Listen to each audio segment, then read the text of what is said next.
4 نقط لازم تنتبهي لها في بداية العلاقة. أول حاجة الجدية، من أهم المؤشرات في بداية أي علاقة هي الجدية.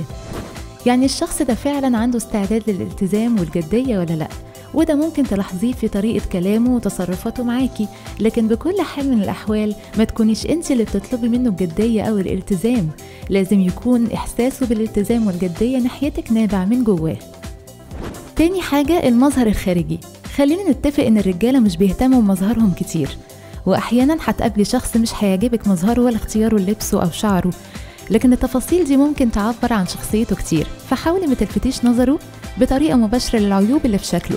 ممكن تقدمي له هدية، لبس جديد، وتشوفي رد فعله على الموضوع، إذا اعتبره تعدي على حريته أو تقبل الموضوع بصدر رحب.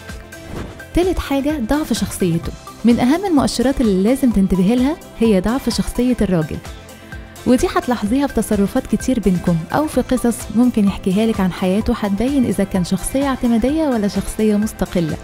لكن أهم نقطة إنك ما تلفتيش نظره للعيوب دي، لأنه هيعتبرها إهانة لكرامته ومش هيغفرها. فلازم تركزي في التفاصيل دي من غير ما تكوني السبب في جرح حد. رابع حاجة الماضي. مفيش راجل ملوش ماضي، ولو قال عكس كده هو في الغالب كذاب. لكن أهم حاجة إنه يكون الماضي ده انتهى فعلا، مش لسه حي جواه.